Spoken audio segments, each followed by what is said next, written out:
بسم اللہ الرحمن الرحیم۔ ہمارے چینل میں خوش آمدید۔ میں اپنے کمرے میں بے خبر سو رہی تھی جب اچانک مجھے محسوس ہونے لگا جیسے میرے بستر پر کوئی دوسرا بھی موجود ہے۔ اس کے ہاتھوں کا لمس میں اپنے جسم پر محسوس کر سکتی تھی۔ میں سمجھی شاید میں کوئی خواب دیکھ رہی ہوں جس کی کیفیت میں اپنے جسم پر محسوس کر رہی ہوں۔ تبھی اچانک میری آنکھ کھلی۔ ایسا محسوس ہوا جیسے میرے جسم پر من و وزن رکھا ہوا ہے۔ میں کروٹ بدل کر دیکھنا چاہتی تھی لیکن مجھ سے ہلا بھی نہیں جا رہا تھا۔ پھر اچانک ہی میرے اوپر موجود چادر خود بخود سرکنے لگی اور اڑتی ہوئی دور جا گری۔ کھڑکی کا ایک دروازہ کھلا اور پھر جیسے کوئی اڑتا ہوا کھڑکی میں جا کر غائب ہو گیا۔ میں کسی کو پکارنا چاہتی تھی لیکن میرے حلق میں سے آواز تک نہ نکل پا رہی تھی۔ تبھی دروازہ کھلا۔ میں نے نظریں اٹھا کر دیکھا تو میرے سامنے وہ کھڑی تھی جس کی شخصیت آج تک میرے لیے پراسرار تھی۔ میرا نام کرن فاطمہ ہے۔ میں نے ایک ایسے گھرانے میں آنکھ کھولی جو بہت تعلیم یافتہ اور تہذیب یافتہ تھا۔ بچپن سے ہی ہم سارے بہن بھائیوں نے دینی تعلیم کے ساتھ ساتھ دنیاوی تعلیم میں بھی بڑھ چڑھ کر حصہ لیا تھا۔ یوں ہمارا پورا خاندان تعلیم یافتہ تھا۔ جب میں نے اپنے شعور کی دنیا میں قدم رکھا تو میں نے محسوس کر لیا تھا کہ دنیا والوں کی نظروں میں ہمارے خاندان کی بہت عزت تھی، کیونکہ نہ صرف ہمارا اخلاق اچھا تھا بلکہ ہم اپنے سے کمتر لوگوں سے بھی نہایت عزت اور احترام سے پیش آتے تھے۔ مجھ سے بڑی 2 بہنیں اور 1 بھائی تھا۔ میں سب سے چھوٹی تھی۔ جب مجھ سے 3 بڑے بہن بھائیوں کی شادی ہو گئی تو میرے ماں باپ کو میری فکر بھی ہونے لگی کہ میری شادی کر دی جائے۔ ویسے بھی میں اپنی تعلیم مکمل کر چکی تھی، اسی لیے امی ابو میرے لیے رشتہ دیکھ رہے تھے۔ پھر ہمارے جاننے والوں کے توسط سے میرے لیے ایک رشتہ آیا۔ جس گھرانے سے رشتہ آیا تھا ان لوگوں کو امی ابو نہیں جانتے تھے، وہ بالکل غیر تھے۔ تھوڑی بہت جان پہچان کرنے کے بعد میرا رشتہ ہاشم سے طے کر دیا گیا۔ ان کے گھر میں صرف ایک بڑے بھائی اور بھابھی تھے۔ ماں باپ ان کے بچپن میں ہی فوت ہو گئے تھے۔ ہم لاہور میں رہتے تھے لیکن ہاشم کا گھر کراچی میں تھا۔ مجھے رخصت ہو کر بھی کراچی جانا تھا۔ جیسے ہی رشتہ طے ہوا تو ہاشم ایک دفعہ بھی ہمارے گھر نہ آیا، کیونکہ ہمارے خاندان میں بھی یہ رواج تھا کہ منگنی ہونے کے بعد منگیتر ہرگز سسرال میں نہیں آ سکتا۔ یوں ایک عرصہ تک منگنی رہنے کے بعد میری شادی ہاشم سے ہو گئی۔ میں خوش تھی کہ ایک اچھا انسان میرے نصیب سے جڑ چکا ہے۔ جو میں سوچ رہی تھی وہ میری سوچوں کے بالکل الٹ تھا، کیونکہ جب میری سہاگ رات تھی تو ہاشم پوری رات کمرے میں نہ آیا۔ میں حیران تھی کہ ایسا کیسے ہو سکتا ہے کہ جس شخص کے لیے میں اتنی ساری سج دھج کر تیار ہو کر انتظار کر رہی تھی وہ مجھے دیکھنے تک نہ آیا۔ میں 2-3 گھنٹوں تک اس کا انتظار کرتی رہی، لیکن دروازے سے میری جیٹھانی اندر آئی۔ مجھے کہنے لگی کہ دراصل ہاشم کی طبیعت خراب ہے، وہ ہمارے کمرے میں لیٹا ہے۔ تمہارے پاس میں نے اس لیے نہیں بھیجا کہ تم پہلے دن کی دلہن ہو، خواہ مخواہ ہی اس کو پوری رات سنبھالنے میں لگ جاؤ گی۔ میں تھوڑا حیران پریشان رہ گئی، لیکن پھر اپنی جٹھانی کی ہدایت پر میں نے اپنے سارے زیورات اور کپڑے وغیرہ اتار کر رکھ دیے۔ اس پوری رات کو میں سو نہ پائی، کیونکہ مجھے بہت دکھ ہو رہا تھا کہ شاید دنیا کی پہلی دلہن ہوں گی جس کا شوہر گھر پر موجود تھا لیکن کمرے میں نہ آیا تھا۔ پھر دوسرے دن میں نے اچھا سا سوٹ پہنا اور باہر صحن میں آ گئی۔ ہاشم وہاں بیٹھا تھا، مجھے دیکھ کر جلدی سے اٹھ کھڑا ہوا۔ وہ مجھ سے نظریں چرا رہا تھا، لیکن میں اس کے سامنے یہ نہیں ظاہر کرنا چاہتی تھی کہ مجھے اس کی رات والی حرکت اچھی نہیں لگی، اسی لیے اسے دیکھ کر میں مسکرا دی۔ پھر یہ عقدہ مجھ پر بعد میں کھلا کہ ہاشم اکثر ہی بیمار رہتا تھا۔ اس کی یہ بیماری آج سے نہیں بلکہ بچپن سے ہی تھی۔ اس کے بھائی اور بھابھی نے ہمارے گھر والوں سے یہ بات چھپائی تھی، تبھی اس کو دورے پڑتے تو کبھی وہ بیٹھے بیٹھے بے ہوش ہو جاتا۔ اسی وجہ سے وہ کوئی کام کاج بھی نہ کرتا تھا، جبکہ اس کے بھائی بھابھی نے میرے گھر والوں سے جھوٹ بولا تھا کہ ہاشم ایک بہت بڑا کاروبار ہے۔ مجھے یہ جان کر دلی دکھ ہوا، کیونکہ کسی کو دھوکہ دینا اور وہ بھی ایسے لوگوں کو جنہوں نے کچھ کیا ہی نہ ہو۔ جب میں لاہور امی سے ملنے گئی تو گھر والوں نے پوچھا کہ تم خوش تو ہو؟ میں نے اپنے دل پر پتھر رکھ کر اپنے ماں باپ کو کہہ دیا کہ ہاں میں بہت خوش ہوں۔ میں انہیں یہ بات نہیں بتانا چاہتی تھی کہ انہوں نے میری شادی ایک بیمار آدمی سے کر دی تھی۔ میں نے اس بیمار آدمی کو اپنا نصیب سمجھ کر قبول کر لیا تھا۔ میں سمجھ رہی تھی کہ ہاشم کے بھائی بھابھی ہم دونوں کو اچھے سے سنبھال لیں گے، کیونکہ ہاشم کوئی نوکری نہ کر سکتے تھے۔ وہ اس قدر بیمار رہتے تھے کہ ان کا سارا وقت آرام کرنے میں گزرتا تھا۔ پھر میری حیرت کی انتہا نہ رہی جب اس کے بھائی بھابھی نے ایک دن مجھے بتایا کہ وہ ہمیشہ ہمیشہ کے لیے کراچی چھوڑ کر دبئی جا رہے ہیں۔ یہ خبر میرے لیے کسی صدمے سے کم نہ تھی۔ اس کا مطلب تھا کہ وہ صرف ہاشم جیسی ذمہ داری کو اپنے سر سے اتار کر پھینکنا چاہتے تھے، اور انہوں نے مجھ جیسی پڑھی لکھی لڑکی کا سہارا لیا تھا تاکہ میں ہاشم کی بیماری سمجھ کر اس کا ساتھ دے سکوں۔ میرے دل میں ان کے لیے بے پناہ نفرت پیدا ہو گئی۔ پھر 1-2 دن کے بعد ہی وہ ہمیشہ کے لیے دبئی چلے گئے۔ ہاشم کا اوپر والا پورشن اب خالی ہو چکا تھا۔ میں نے سوچا کہ اسے کرائے پر دے دیتی ہوں تاکہ ایک مناسب آمدنی کا بندوبست ہو جائے۔ یوں میں نے وہاں پر کرایہ دار رکھ لیے، لیکن پھر بھی ہمارا گزارا صحیح طریقے سے نہیں ہو رہا تھا۔ اس کی وجہ یہ تھی کہ ہر ہفتے ہاشم کا کسی اچھے ڈاکٹر سے چیک اپ کروانا پڑتا تھا، جس کی وجہ سے اچھی خاصی رقم درکار ہوتی تھی۔ کافی سوچ بچار کے بعد آخرکار میں نے فیصلہ کیا کہ میں کسی اچھی جگہ پر جاب کر لیتی ہوں تاکہ آمدنی کا ذریعہ بندھا رہے۔ یہ بات جب میں نے ہاشم کو کہی تو وہ میرے سامنے سر جھکا کر رہ گیا۔ اس کی آنکھوں سے آنسو بہنے لگے۔ میں نے اسے سمجھایا کہ میں اپنی زندگی میں خوش ہوں۔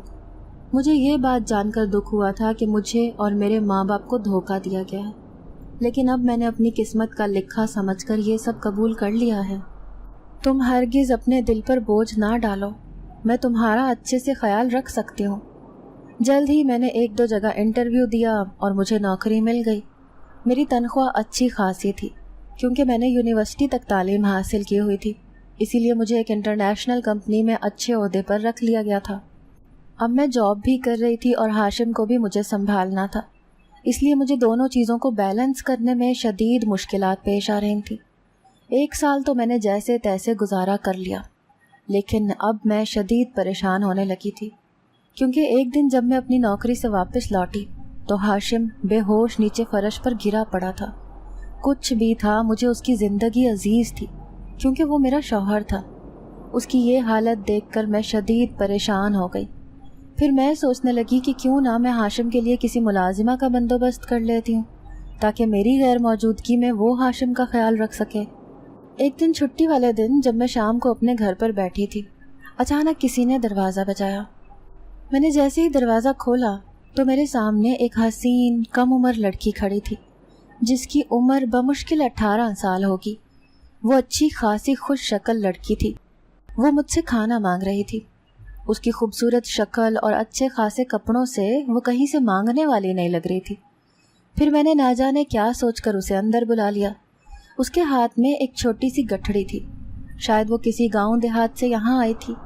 پھر میں نے کچن میں سے کھانا لا کر اس کے سامنے رکھا اور اسے کہنے لگی کہ تم شکل سے بھکارن نہیں لگتی، کہاں سے آئی ہو؟ وہ کھانا کھاتے ہوئے مجھے کہنے لگی کہ بیگم صاحبہ، بس میرے نصیب نے میرے ساتھ عجیب کھیل کھیلا ہے۔ ایک شہری لڑکا یہاں سے ہمارے گاؤں گیا جس کا نام نوید تھا۔ وہ میری سہیلی کا کزن تھا۔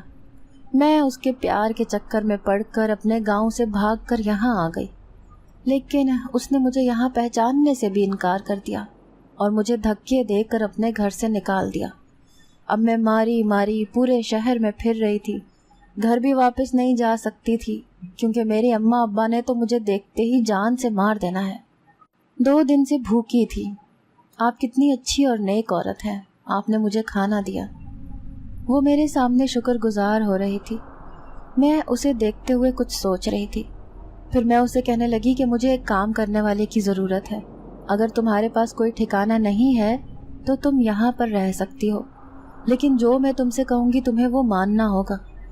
وہ میری بات سن کر بے تحاشا خوش ہوئی، کہنے لگی کہ بیگم صاحبہ آپ فکر نہ کریں، مجھے سارے گھر کا کام کرنا آتا ہے، میں سب کچھ اچھے سے سنبھال لوں گی۔ یوں میں نے اسے گھر کے کام کاج پر لگا دیا اور ساتھ ہی ساتھ میں نے اسے بتا دیا کہ میرا شوہر بیمار رہتا ہے، اسی لیے تمہیں اس کی بھی دیکھ بھال کرنا ہوگی اور میں اس کے لیے کسی قسم کی کوتاہی برداشت نہیں کروں گی۔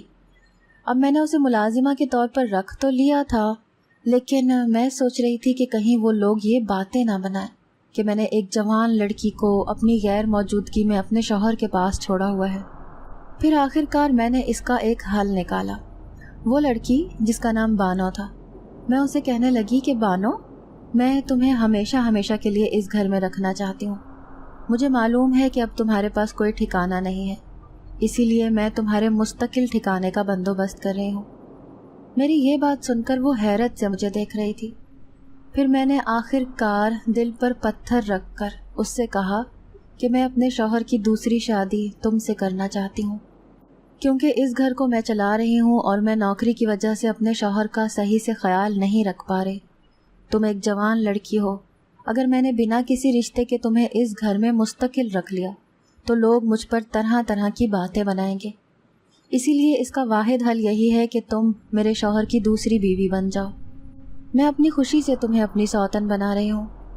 وہ میرے سامنے کچھ نہ بولی، بس سر جھکا کر بیٹھی رہی، جیسے اسے میری اس بات پر کوئی اعتراض نہ تھا۔ یوں میں نے سادگی سے 4 بندوں کی موجودگی میں اپنے شوہر کا نکاح اس سے پڑھوا دیا۔ اب میں بے فکر تھی، کیونکہ بانو ایک انتہائی سیدھی سادی دیہاتی لڑکی تھی۔ میں خوش تھی کہ وہ میری غیر موجودگی میں ہاشم کا دھیان اچھے سے رکھ سکتی تھی، اور لوگوں کو بھی انگلی اٹھانے کا مجھ پر موقع نہ مل سکتا تھا۔ میں گھر سے نوکری کے لیے نکلتی اور شام تک گھر لوٹتی تھی۔ جب گھر واپس آتی تو مجھے گھر میں کوئی خاص صفائی نظر نہ آتی۔ وہ کھانا بھی صحیح سے نہیں بناتی تھی، مجھے ہی نوکری سے واپس آ کر کھانا پکانا پڑتا تھا۔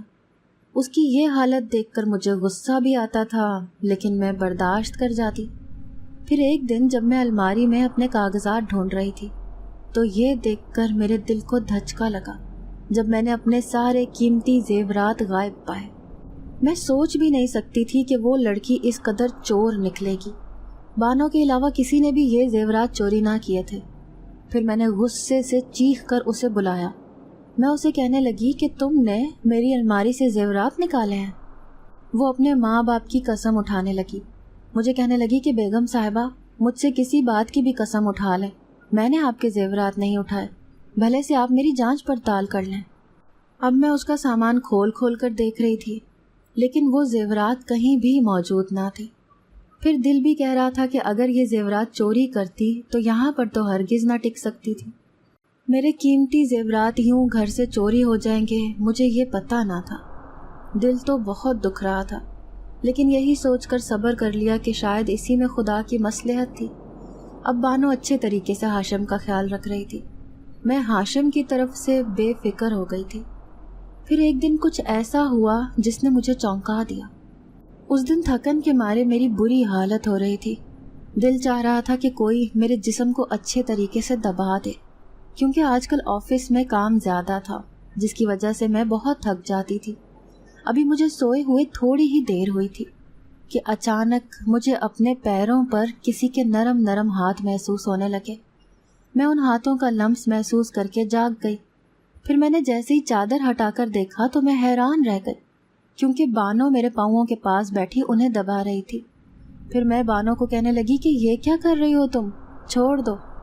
تو وہ مجھے کہنے لگی کہ نہیں نہیں بیگم صاحبہ، آپ کا مجھ پر بہت بڑا احسان ہے، اگر میں آپ کی تھوڑی سی خدمت کر لوں گی تو اس میں کوئی حرج نہیں۔ ویسے بھی میں تھکی ہوئی تھی، اسی لیے مجھے بہت آرام محسوس ہو رہا تھا۔ یوں وہ پاؤں دباتی رہی اور میں گہری نیند کی آغوش میں چلی گئی۔ پھر اکثر ہی ایسا ہونے لگا۔ میں اسے بار بار کہتی کہ تم ہاشم کے پاس سویا کرو، میرے پاس مت آیا کرو رات کو، لیکن وہ مانتی ہی نہ تھی۔ میرے سامنے تو وہ کمرے میں سو جاتی، لیکن جب اچانک آدھی رات کو میری آنکھ کھلتی تو وہ میرے ساتھ ہی بستر پر موجود ہوتی تھی۔ ایک دن میں غصے میں آ گئی۔ میں اسے کہنے لگی کہ میں نے اس گھر میں تمہیں صرف ہاشم کی وجہ سے رکھا ہے، اسی لیے تم 24 گھنٹے اس کے پاس رہا کرو۔ تو وہ مجھے کہنے لگی کہ بیگم صاحبہ، مجھے ان کے کمرے میں جانے سے ڈر لگتا ہے، ایسا لگتا ہے کہ وہ صحیح نہیں ہے۔ اس کی بات پر میں الجھ کر اس کو دیکھنے لگی اور اس سے کہنے لگی کہ کیا مطلب ہے تمہارا صحیح نہیں ہے، کیا محسوس کیا ہے تم نے؟ اب تو وہ نظریں جھکا کر مجھے کہنے لگی کہ بیگم صاحبہ، ایسا لگتا ہے ان کے اوپر کسی آسیب کا اثر ہے، کیونکہ وہ رات کو اٹھ اٹھ کر نیند میں خود سے باتیں کرتے ہیں اور کبھی کبھی تو بیمار ہی نہیں لگتے۔ ان کی آنکھوں میں اکثر لالی رہتی ہے۔ میری اماں کہا کرتی تھیں کہ جب ایسا ہوتا ہے جب کسی انسان پر جنات کا سایہ ہوتا ہے۔ میں اس کے منہ سے اس قسم کی فضول باتیں سن کر حیران تھی۔ پھر میں اسے کہنے لگی کہ آج تک مجھے تو ان کے لیے کچھ ایسا محسوس نہیں ہوا، تم ایسا کیسے کہہ سکتی ہو؟ پھر وہ مجھے رازداری سے کہنے لگی کہ بیگم صاحبہ میری بات مانیں، آپ ان کو کسی اچھے پیر وغیرہ سے دکھائیں، ایسے لوگوں کا علاج ڈاکٹر کے پاس نہیں بلکہ کسی پیر کے پاس ہوتا ہے جو جن بھوتوں کا علاج کرتا ہے۔ اس کی ان باتوں کو سن کر میں حیران تھی، اس نے یہ سب باتیں کس بنا پر کی تھی؟ پھر میں سوچنے لگی کہ بانو سے ہاشم کا نکاح کرنے کے بعد میں اس کی طرف سے بہت لاپرواہ ہو گئی ہوں۔ پھر میں اس کے کمرے میں گئی اور اس سے باتیں کرنے لگی۔ وہ پہلے کی طرح سادگی سے باتیں کر رہا تھا۔ اس کی شخصیت میں بچوں کی سی معصومیت تھی۔ اکثر ہی وہ بعد میں ہر بات پر مجھ سے معافی مانگا کرتا تھا کہ میری وجہ سے تم کس قدر پریشانی میں مبتلا ہو، لیکن میں اسے سمجھاتی کہ یہ صرف وقتی پریشانی ہے، ایک نہ ایک دن تم ضرور ٹھیک ہو جاؤ گے۔ اب بانو جس طریقے سے مجھے یہ باتیں کہہ رہی تھی کہ ہاشم کے ساتھ کوئی اور مسئلہ ہے، تو میں یہ سوچ کر پریشان تھی کہ کہیں وہ ہاشم کو کوئی نقصان نہ پہنچا دے۔ لیکن حیرت مجھے اس بات پر تھی کہ جو پہلے وہ گھر میں صفائی تک نہ رکھتی تھی، اب مجھے گھر چمکتا ہوا نظر آتا۔ میرے کپڑے استری کر کے وہ پہلے سے ہی میری الماری میں ٹانگ دیا کرتی تھی اور کھانا بھی وقت پر پکا کر رکھ دیتی۔ لیکن پتہ نہیں کیوں وہ ہاشم کے کمرے میں سونے سے ڈرتی تھی۔ پھر ایک دن میں ہاشم کے پاس سونے لگی اور دوسرے دن میں اسے کمرے میں بھیج دیتی۔ پھر وہ آدھی رات کو اٹھ کر میرے پاس آ جاتی اور سونے سے پہلے مجھے اپنی موجودگی کا احساس ضرور دلایا کرتی۔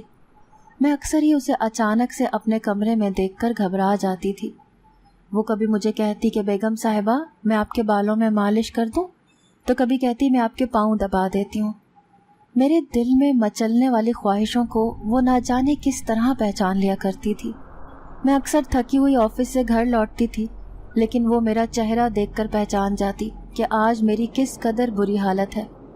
دھیرے دھیرے اس نے میرے دل میں اپنی جگہ بنا لی تھی۔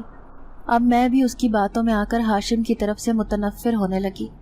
مجھے ایسا لگتا تھا کہ ہاشم صرف بیماری کا ناٹک کر رہا ہے، یہ بالکل تندرست ہے۔ ایک دن میں اس کی باتوں میں آ کر ہاشم سے کہنے لگی کہ ہاشم آخر تمہاری بیماری ڈاکٹروں کو سمجھ کیوں نہیں آتی؟ میں تمہاری خاطر کتنی تکلیفیں اٹھا رہی ہوں، آخر تم بتاتے کیوں نہیں کہ یہ بیماری کب سے تمہاری جان کو چمٹی ہے؟ آج تک ڈاکٹروں نے بھی مجھے یہ نہیں بتایا کہ آخر کار یہ بیماری ہے کیا۔ ہاشم میری بات سن کر اداس ہو گیا۔ پھر وہ مجھے کہنے لگا کہ جب اماں زندہ تھیں تو وہ مجھے بتایا کرتی تھیں کہ 10 سال تک میں ایک خوبصورت صحت مند بچہ ہوا کرتا تھا، لیکن اچانک ہی 10 سال کی عمر میں نہ جانے ایسا کیا ہوا کہ مجھے دورے پڑنے لگے اور خود بخود میرے ہاتھ پاؤں ٹیڑھے ہو جایا کرتے تھے۔ اماں ابا نے کافی علاج کروایا، لیکن یہ بیماری کسی کی سمجھ میں نہ آئی۔ بعض لوگ کہتے تھے کہ شاید کسی خطرناک جنات کا مجھ پر سایہ ہے، تو کوئی کہتا تھا کہ یہ کوئی جسم کی کمزوری ہوتی ہے جو عمر کے بڑھنے کے ساتھ ساتھ شروع ہو جاتی ہے۔ اس بیماری کے بعد میں نے اسکول جانا بھی چھوڑ دیا تھا اور گھر پر ہی تعلیم حاصل کرتا تھا، کیونکہ اسکول میں بھی اکثر مجھے دورے پڑ جایا کرتے تھے اور پھر اسکول کے بچے میرا مذاق اڑاتے تھے۔ ہاشم یہ ساری باتیں مجھے بتا رہا تھا اور میں اس بات پر حیران تھی کہ بانو بالکل ٹھیک کہہ رہی تھی کہ ہاشم پر ضرور کسی جنات کا سایہ ہے۔ پھر میں اسے کہنے لگی کہ ہاشم کیا تمہیں کچھ یاد ہے کہ تم نے بچپن میں کوئی ایسی حرکت تو نہیں کی تھی جس کی وجہ سے تمہیں یہ نقصان اٹھانا پڑا ہے؟ وہ کافی دیر سوچتا رہا، پھر مجھ سے کہنے لگا کہ پتہ نہیں، اماں بتاتی ہیں کہ جہاں ہم رہتے تھے وہاں پر ایک خالی گھر ہوا کرتا تھا، اس گھر کو میرے ابا نے خرید لیا تھا۔ ابا نے وہ گھر تعمیر کرنے سے پہلے کسی کے کہنے پر پورے گھر میں آگ لگا کر وہاں پر موجود جھاڑیوں وغیرہ کو ختم کیا تھا تاکہ کوئی بھی شیطانی مخلوق ہو تو وہاں سے چلی جائے۔ یہ سب انہوں نے کسی عامل کے کہنے پر کیا تھا۔ پھر بتاتے ہیں کہ جیسے ہی وہاں پر آگ لگائی تو بہت سی چیخوں کی آوازیں آنے لگیں، ایسا لگتا تھا جیسے بہت سارے لوگ مل کر رو رہے ہوں۔ یہ آوازیں سن کر ابا اور اماں اتنے خوفزدہ ہو گئے کہ انہوں نے وہ گھر بنانے کا ارادہ منسوخ کر دیا، کیونکہ عامل صاحب نے انہیں کہہ دیا تھا کہ یہاں پر گھر بنانا آپ لوگوں کے لیے بہت مصیبتیں کھڑی کر سکتا ہے، اس لیے جتنا جلدی ممکن ہو آپ اس علاقے سے چلے جائیں، ایسا نہ ہو کہ وہ جنات جن کا نقصان ہوا ہے آپ لوگوں کو نقصان پہنچانے کی کوشش کریں۔ عامل کی یہ بات سن کر اماں ابا بہت خوفزدہ ہو کر وہ شہر چھوڑ کر ہمیشہ ہمیشہ کے لیے یہاں آ گئے۔ پھر کچھ دنوں کے بعد ابا بیمار رہنے لگے اور وہ کسی بیماری میں فوت ہو گئے۔ اماں ایک دن سیڑھیوں سے نیچے گریں اور ان کے سر پر گہری چوٹ لگی، جس کی وجہ سے وہ بچ نہ سکی۔ اب گھر میں صرف میں اور میرے بڑے بھائی بچے تھے۔ بھائی کی اچھی نوکری لگ گئی تھی، اسی لیے انہوں نے ایک آفس کی لڑکی کو پسند کیا اور اسی سے شادی کر لی۔ میری بھابھی سمیہ ایک تیز ترار لڑکی تھی۔ میں چونکہ بچپن سے ہی بیمار رہا کرتا تھا اور اکثر ہی میری حالت خراب ہو جاتی تھی، تو وہ مجھے دیکھ دیکھ کر منہ بنایا کرتی تھی۔ اس نے جیسے تیسے مجھے برداشت تو کر لیا، لیکن وہ دن رات میرے بھائی کے دماغ میں یہ بساتی رہتی کہ تمہارا بھائی کبھی بھی تمہیں زندگی میں آگے بڑھنے نہیں دے گا۔ اب میں جوان ہو چکا تھا، دیکھنے میں ایک صحت مند نوجوان نظر آتا تھا، لیکن کسی کو یہ نہیں پتا تھا کہ میرے اندر اتنی بڑی بیماری چھپی ہوئی ہے۔ پھر انہوں نے دھوکے سے میری شادی تم سے کروا دی۔ انہوں نے تمہارے گھر والوں کو یہ تک نہیں بتایا کہ میں ایک بیمار نوجوان ہوں، جس کے ساتھ بہت سارے مسئلے مسائل ہیں۔ جو انسان خود اپنا خیال نہیں رکھ سکتا، وہ بھلا کسی اور کا کیا رکھ سکتا تھا۔ پھر شادی والے دن بھی یہی سوچ سوچ کر میری حالت خراب ہو گئی کہ میں تمہیں کیا بتاؤں گا کہ تمہاری شادی مجھ جیسے بیمار انسان سے ہوئی ہے اور تم ساری زندگی میرے ساتھ کیسے گزارا کرو گی۔ لیکن تمہارا نرم رویہ دیکھ کر میں تو جیسے پھر سے جی اٹھا تھا، کیونکہ میں تمہاری آنکھوں میں اپنے لیے نفرت نہیں بلکہ محبت محسوس کرتا تھا۔ پھر جب تم نے میری دوسری شادی اپنی پسند سے کروائی تو مجھے بہت دکھ ہوا، کیونکہ میں یہ شادی ہرگز نہیں کرنا چاہتا تھا، لیکن تمہاری مجبوری دیکھ کر میں نے بھی شادی کے لیے خود کو راضی کر لیا۔ اب میں تمہیں کیا بتاؤں، وہ تمہاری غیر موجودگی میں مجھے کس قدر زج کرتی ہے۔ وہ اکثر ہی مجھ سے ڈری رہتی ہے، میری بیماری کی وجہ سے شاید وہ مجھ سے نفرت کرتی ہے۔ ہاشم پہلی بار مجھے یہ سب باتیں بتا رہا تھا۔ میں دل ہی دل میں سوچنے لگی کہ خواہ میں بانو کی باتوں میں آ کر ہاشم کے لیے اپنے دل میں نفرت محسوس کر رہی تھی، حالانکہ یہ مجھ سے کس قدر محبت کرتا ہے۔ پھر ہاشم نے میرے دونوں ہاتھ تھام لیے، مجھے کہنے لگا کہ کرن، تم واحد انسان ہو جس نے مجھے اپنی پوری زندگی میں اتنی محبت کی ہے، اسی لیے خدا کے لیے مجھے کبھی چھوڑ کر مت جانا۔ میں نے اسے یقین دلایا کہ میں مرتے دم تک تمہارا ساتھ نبھاؤں گی۔ اب میں بانو کے اوپر سختی کرنے لگی، اس سے کہنے لگی کہ اب اگر تم نے ہاشم کا خیال صحیح سے نہ رکھا تو میں تمہیں اس گھر سے نکال دوں گی۔ تمہاری مجبوریوں کو دیکھتے ہوئے میں نے اس کا نکاح تم سے پڑھایا تھا۔ جب تم سے مجھے کوئی فائدہ ہی حاصل نہیں ہوا تو پھر تمہیں یہاں رکھنے کا کیا فائدہ؟ اب وہ لال انگارہ آنکھوں سے مجھے دیکھ رہی تھی، جیسے اس کو میری بات سن کر غصہ آیا ہو، لیکن جب وہ بولی تو اس کا لہجہ نرم تھا۔ مجھ سے کہنے لگی کہ بیگم صاحبہ معاف کر دیں، آج کے بعد آپ کو شکایت کا موقع نہیں دوں گی۔ جو کچھ ہوا میں اسے دیکھ کر شدید پریشانی میں مبتلا ہو گئی، کیونکہ دل و جان سے وہ ہاشم پر فریفتہ ہو چکی تھی۔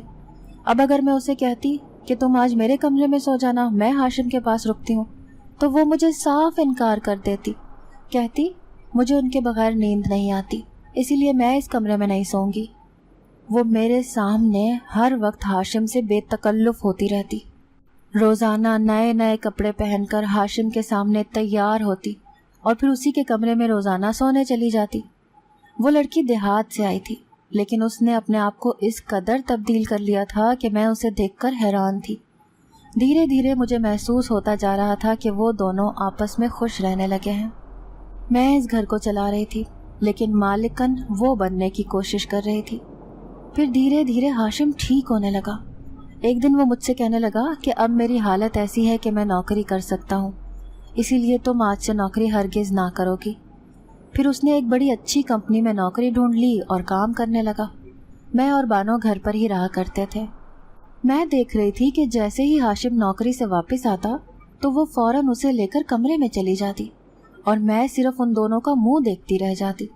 میرے سامنے اس سے ہنس ہنس کر باتیں کرنا، اس کا یوں خیال رکھنا جیسے میں وہاں موجود ہی نہ ہوں۔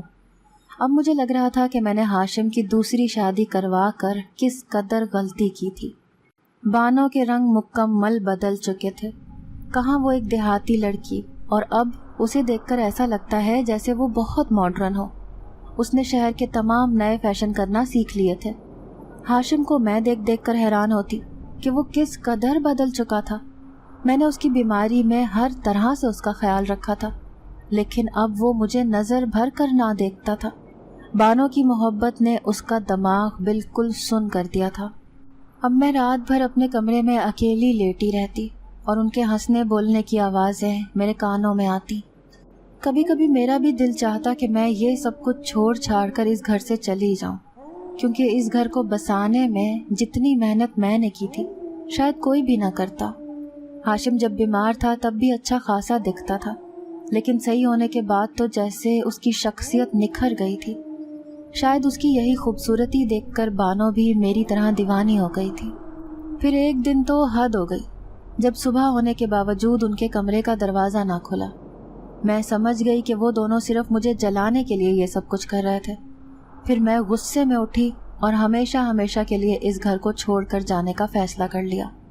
میں اس گھر سے نکل آئی تھی، لیکن سمجھ نہیں آ رہی تھی کہ واپس لاہور چلی جاؤں یا پھر یہاں پر ہی کسی ہاسٹل میں پناہ لے لوں۔ میں ابھی یہی کھڑی سوچ رہی تھی کہ اچانک میری نظر ایک درگاہ پر پڑی۔ اس درگاہ پر اچھا خاصا لوگوں کا رش تھا۔ میں نے سوچا کہ کیوں نہ میں بھی اس درگاہ پر جا کر اس کی زیارت کر لوں۔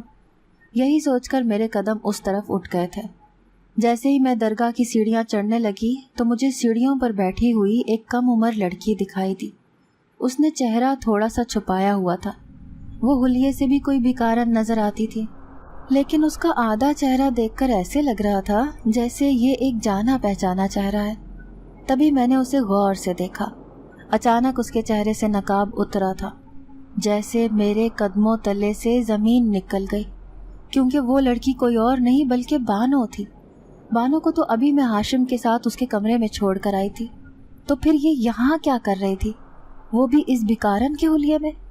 تبھی میں آنکھیں پھاڑ پھاڑ کر اسے دیکھنے لگی کہ مجھے پہچاننے میں کوئی غلطی تو نہیں ہو رہی، لیکن وہ 100% بانو ہی تھی جو لوگوں کے سامنے ہاتھ پھیلا پھیلا کر بھیک مانگ رہی تھی۔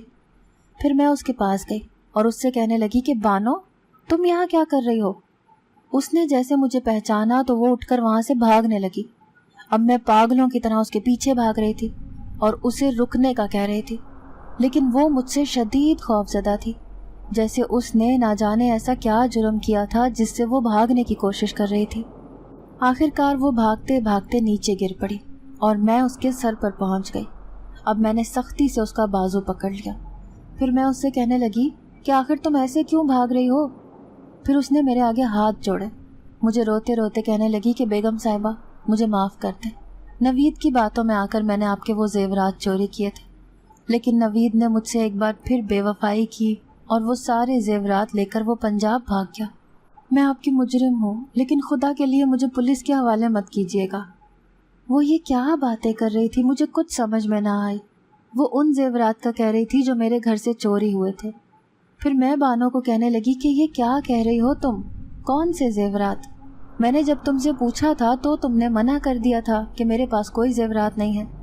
پھر وہ کہنے لگی کہ نہیں نہیں بیگم صاحبہ، وہ زیورات میں نے ہی چوری کیے تھے، اور جب رات کو چوری کرنے کے بعد میں گھر سے بھاگ آئی تھی۔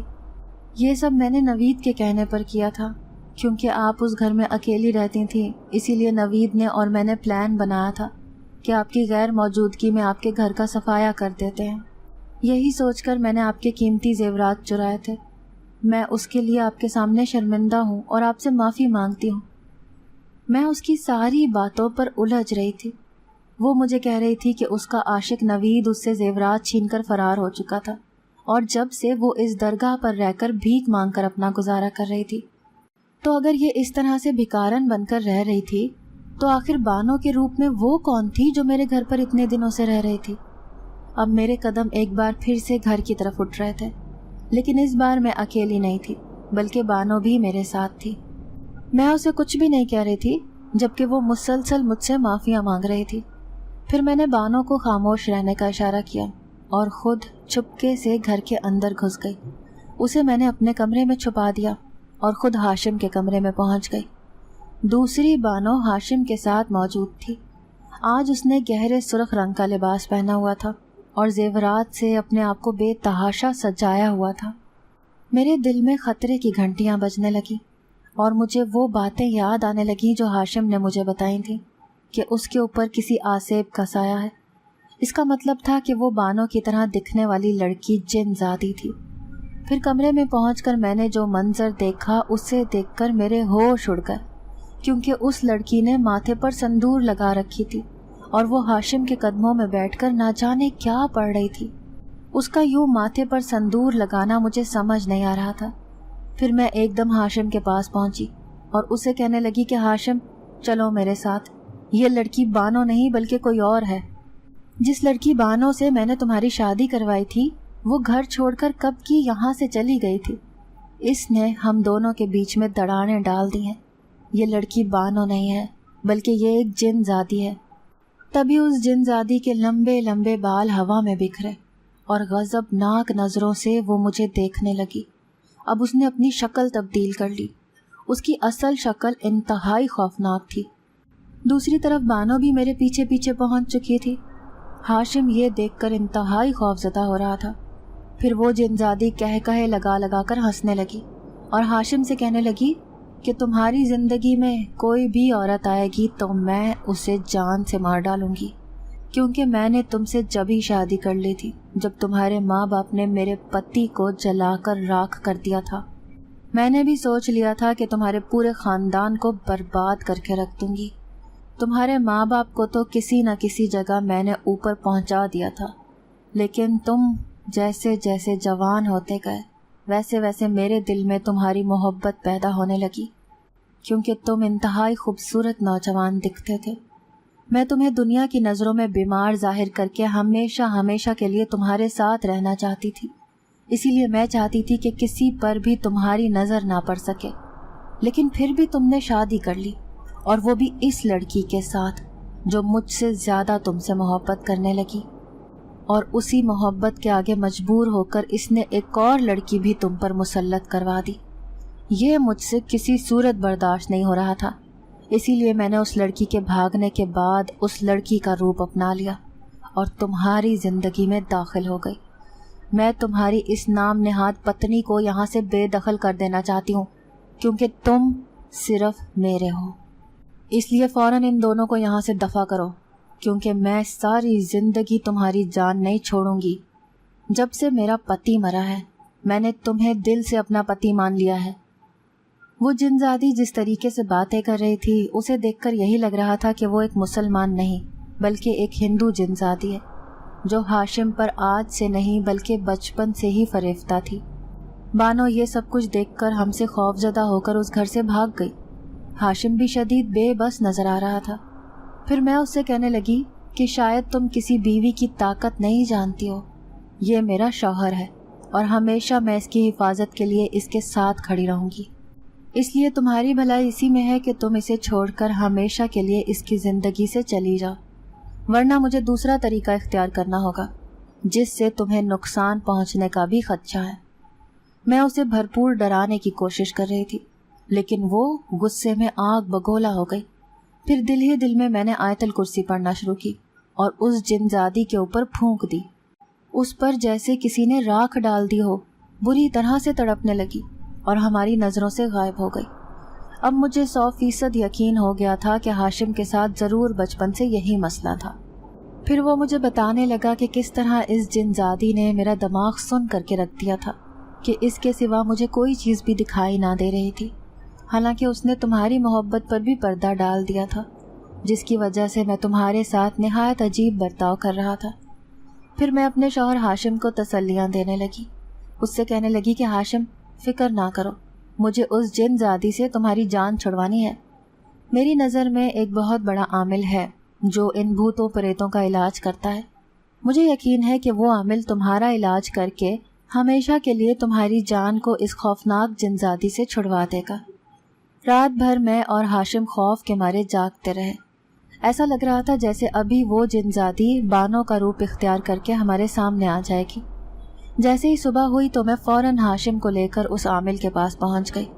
اکثر آفس آتے جاتے میں اس عامل کے آستانے کو دیکھا کرتی تھی، جہاں پر عورتوں کا رش رہتا تھا۔ کافی دیر انتظار کرنے کے بعد اس عامل نے ہم دونوں میاں بیوی کو اندر بلا لیا۔ پھر جب میں نے اس عامل کو ساری بات بتائی تو وہ ہاشم کو کہنے لگا کہ وہ یقیناً ہندو جن زادی ہوگی۔ کیونکہ جب تمہارے ماں باپ نے اس گھر کو آگ لگائی تو وہ اپنے خاندان کے ساتھ اس گھر میں رہ رہی تھی. اسے یقیناً بہت شدید نقصان اٹھانا پڑا ہوگا، جس کی وجہ سے وہ اتنے سال گزرنے کے باوجود بھی تم سے بدلہ لے رہی ہے. وہ نہ صرف تمہارے وجود پر حاوی ہونا چاہتی ہے بلکہ تمہارے دماغ کو بھی اپنے بس میں کر لینا چاہتی ہے. تمہارا علاج کرنے کے لیے مجھے تمہارے گھر پر آنا ہوگا جہاں پر وہ رہ رہی ہے، لیکن جیسے ہی میں اسے تمہارے سامنے حاضر کروں گا تم نے اس سے معافی مانگنی ہوگی، کیونکہ وہ سمجھتی ہے کہ اس کا بدلہ زندگی بھر پورا نہیں ہوگا. وہ تمہیں مارنے کے بعد ہی سکون سے بیٹھے گی. اس عامل کی باتیں شدید خوفزدہ کر دینے والی تھیں اور میں یہ سب کچھ سن کر پریشان ہو گئی تھی. پھر دوسرے دن عامل ہمارے گھر پر آیا اور اسی کمرے میں پہنچ گیا جہاں پر میں نے اور ہاشم نے اپنی نئی زندگی کا آغاز کیا تھا. لیکن اس کمرے میں اتنے دنوں سے بانوں کے روپ میں وہ جن زادی ہاشم کے ساتھ رہ رہی تھی. پھر عامل نیچے زمین پر بیٹھ گیا اور کوئی عمل کرنے لگا. اس نے کمرے میں موم بتیاں جلا لی تھیں جن کی خوشبو پورے کمرے میں پھیلی ہوئی تھی. ہاشم بھی اس عامل کے سامنے ہی بیٹھا تھا اور میں کمرے کے دروازے پر کھڑی یہ سب کچھ دیکھ رہی تھی. تبھی کسی کے رونے کی آوازیں آنے لگی، جیسے کوئی بین کر رہا ہو یا شدید تکلیف میں مبتلا ہو. پھر اچانک ہی دھواں سا پورے کمرے میں گردش کرنے لگا. اس دھوئیں کی شکل واضح نہ تھی، لیکن اسے دیکھ کر ایسا لگ رہا تھا جیسے کوئی انسانی ہیولا سامنے کھڑا ہو. پھر دیکھتے ہی دیکھتے اس نے ایک خوفناک جن زادی کی شکل اختیار کر لی. پھر عامل نے اس پر دم کیا ہوا پانی پھینکا. اس پر جیسے ہی پانی گرا وہ بلبلا اٹھی.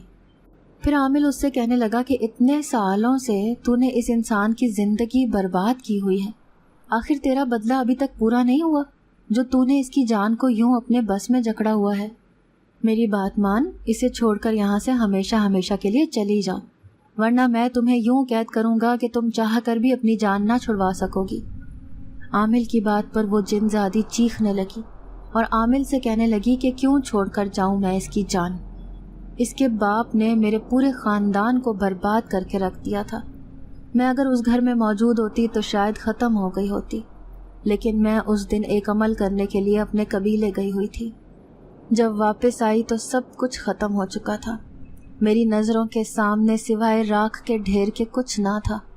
اب میں زندگی بھر اس کا پیچھا نہ چھوڑوں گی، کیونکہ جب تک اس کی موت نہ ہوگی میرا بدلہ پورا نہ ہوگا. اس جن زادی کے ارادے خطرناک لگ رہے تھے.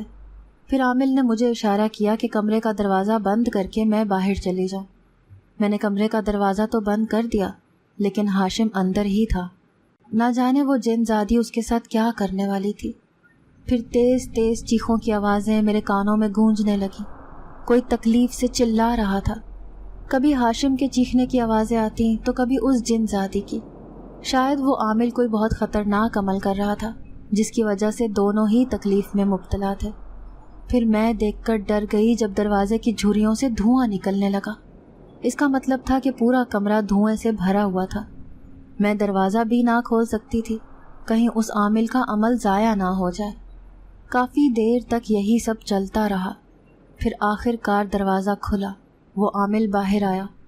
میں بھاگ کر کمرے میں گئی تو ہاشم بے ہوش زمین پر پڑا تھا. کیونکہ کمرے میں دھواں بھرا تھا، بمشکل میں نے ہاشم کو اٹھا کر کمرے سے باہر نکالا اور اسے صوفے پر لٹا دیا. پھر وہ عامل مجھ سے کہنے لگا کہ اس جن زادی کو قید کرنے کے سوا میرے پاس اور کوئی چارہ نہ بچا تھا، کیونکہ وہ تمہارے شوہر کو نقصان پہنچانا چاہتی تھی. ہو سکتا ہے کہ وہ جذبات میں آ کر تمہیں بھی کوئی نقصان پہنچا دیتی. آخر تم بھی تو اس گھر میں رہ رہی تھی. لیکن تم فکر نہ کرو، میں نے اسے اپنے عمل کے ذریعے قید کر لیا ہے. اب یہ اتنی کمزور ہو گئی ہے کہ تم دونوں میاں بیوی کو کوئی نقصان نہیں پہنچا سکے گی. لیکن تم نے ہر جمعرات کو اپنے شوہر کو میرے پاس لازمی لے کر آنا ہے، تاکہ میں اس کا مکمل علاج کر کے ہمیشہ ہمیشہ کے لیے اس کی زندگی کو اس جن زادی کے کیے ہوئے عمل سے آزاد کروا دوں. اگرچہ ابھی تمہارے شوہر کو اس جن زادی سے کوئی خطرہ نہیں ہے، لیکن پھر بھی اگر تمہیں کوئی بھی تبدیلی محسوس ہو تو تم نے فوراً ہی مجھے بتانا ہے. میں عامل بابا کا شکریہ ادا کرنے لگی. ہاشم اب ہوش میں آ چکا تھا اور کافی دن تک اس کی طبیعت خراب رہی، لیکن آہستہ آہستہ اس کی حالت میں بہتری آ رہی تھی. وہ مجھے دیکھ دیکھ کر کہتا کہ تم نے میری وجہ سے کس قدر تکلیفیں اٹھائی ہیں، اور ایک وفادار بیوی ہونے کا فرض اچھے طریقے سے نبھایا ہے، جبکہ میں تمہارا کوئی بھی حق صحیح طریقے سے ادا نہیں کر پایا۔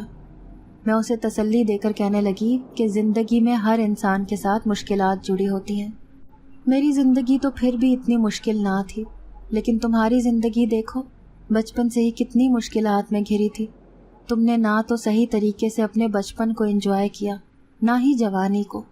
اس خطرناک جن زادی کی وجہ سے تم نے زندگی کے رنگوں کو دیکھا ہی کہاں ہے۔ اب میں ہر جمعرات کو ہاشم کو عامل کے پاس لے کر جا رہی تھی۔ دھیرے دھیرے کر کے ہاشم بالکل ٹھیک ہو گیا اور اس نے دوبارہ سے اپنی نوکری پر جانا شروع کر دیا تھا۔ ویسے بھی ہم دو میاں بیوی تھے اور ہاشم کی نوکری میں ہمارا اچھا خاصا گزارا ہو رہا تھا۔ شاید اس کے بھائی بھابھی نے زندگی بھر اس کا کوئی علاج نہ کروایا تھا، جس کی وجہ سے اس نے اتنے سالوں تک اپنی بیماری کو جھیلا تھا۔ بعض دفعہ اگر کوئی بیمار ہوتا ہے تو ہم اسے اس کے حال پر یہ کہہ کر چھوڑ دیتے ہیں کہ یہ بیماری تو اس کے نصیب میں لکھی ہوئی تھی، جس کی وجہ سے یہ ایسا ہے۔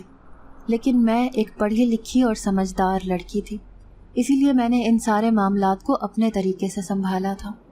اب ہماری زندگی اچھی گزر رہی تھی، لیکن میں اس دیہاتی لڑکی بانو کو کبھی نہیں معاف کر سکتی تھی، جس نے اپنے عاشق کے ساتھ مل کر مجھے دھوکہ دیا تھا۔ پھر اس بات کو 6 مہینے ہی گزرے تھے کہ مجھے ماں بننے کی خوشخبری ملی۔ ہاشم کو یقین نہیں آ رہا تھا کہ ہمارا بچہ اس دنیا میں آنے والا ہے۔ وہ میرا بھرپور طریقے سے خیال رکھتا، اور اگر میرے سر میں ذرا سا درد بھی ہو جاتا تو فوراً مجھے ڈاکٹر کے پاس لے کر بھاگتا۔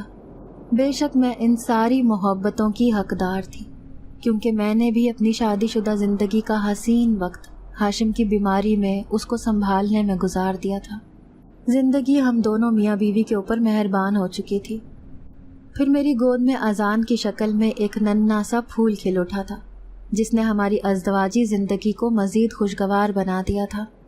بانو نام کی وہ لڑکی جسے میں نے اپنی اور ہاشم کی زندگی میں ایک اہم مقام دے دیا تھا، شاید وہ اس عزت کے لائق نہ تھی، جبھی ایک درگاہ پر بھکارن بن کر بھیک مانگ رہی تھی۔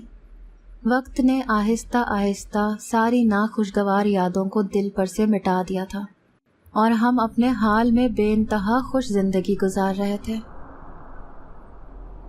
ناظرین، اگر آپ کو آج کی یہ کہانی اچھی لگی ہو تو ویڈیو کو لائک ضرور کریں۔ اگر آپ کو ایسی دہشت ناک دل کو جکڑ دینے والی کہانیاں پسند ہیں تو ایسی ایک کہانی روزانہ سننے کے لیے ہمارے چینل کو سبسکرائب کریں۔ اجازت چاہتے ہیں، اللہ حافظ۔